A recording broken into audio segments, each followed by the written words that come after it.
Chris Mitchell seemed to spark that. Would you try to throw at him and try to get him off his game there? I mean, he was 1 for 8 with 753 mark, and we had done a good job keeping him in front. And we had to take Jeff out. He was just gassed. We couldn't play him. He was gassed. So we made a change, and he kept getting to the rim, and that's on us. That's disappointing that we allowed him to get to the rim at will and make plays for other people. We did a good job of Sonnen, Moran and Cook, and but for Mitchell, I mean, he's been kind of laying dormant for a little while. He hadn't played a lot. He hadn't been doing much, and he sees the opportunity, and that's what you want when you have a guy hurt or injured or whatever James has got. You want the guy that steps into the spot to really step up, and he did that for him. Did you know much about him coming into the game tonight? Yeah, we knew his strengths and weaknesses. We've seen all their tapes when he was starting earlier, so we saw his strengths and what he could do, and that's on us. We made bad plays defensively down the stretch. Is it tough not playing a team till this late in the year for the first time? Not really. I mean, you can't blame it on that. I mean, they can say the same thing about us too. It was a muddy game on both sides of the ball. It was muddy. There was a lot of end of the shot clock possessions on both sides, and we took a tough shot up, down 2, took a 3 about 20 seconds left, which was way too quick, especially in that game. We needed to grind it out and have good ball reversal like we've been doing all game, and really try to go to Sec or Daniels down the stretch, and we got away from that. Do you think that was all you, just a little panic, or do you think you and I had defense? No, I don't think we panicked. Their defense didn't change. It was just sometimes when you just got to follow protocol. I mean, it's the game plan. You got to do what we talked about. And when you don't do that, that's a disappointing side of coaching. When you preach and work on some things, and then sometimes they come out in the game and sometimes they don't. And it's just we just got to keep working. We had guys come off the bench and play great for us. Harry Witt was very good defensive. Did some things for us down the stretch. He missed a couple shots.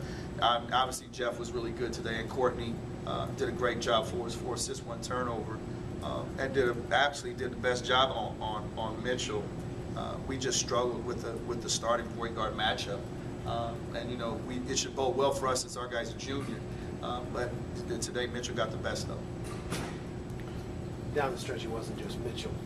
Moran got to the rim, and Morrison also got to the free throw line. Really kind of just took it right at you guys.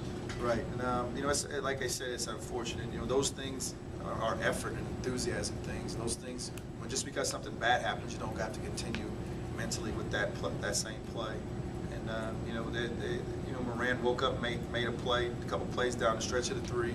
Then he made a drive to the basket, and that we were right there in the game, ready to steal it.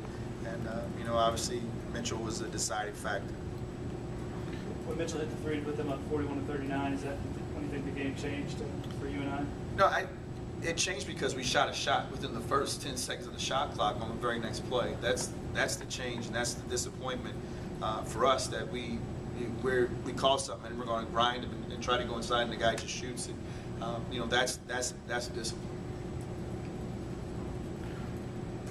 When you were up 5, had a couple chances to push the lead, and just couldn't get that bucket that you needed to really kind of push it out. Well, we were up 5, we were up 3. We got an offensive rebound and tried to go back in there and do something. We should just pull it out and then grind them again. And that's the discipline, time, and score. Understanding, what's at stake. And like I said, for us, we got to do the little things. And we did those little things for about 35 minutes, and then things kind of fell apart. Chris, I think you took some positive steps forward today. Obviously played better than you did Saturday. I mean, definitely. I mean, the thing is, you hate to learn and lose, and that's where we are. We're learning by losing, and that's never where you want to be as a team. You always want to have positives and everything. And there's a lot of positives for us to talk about, and there's things on tape we'll see that we'll talk about that we did very well. There's also some things that keep showing up, and those are the things we have to correct. Anything else from Coach?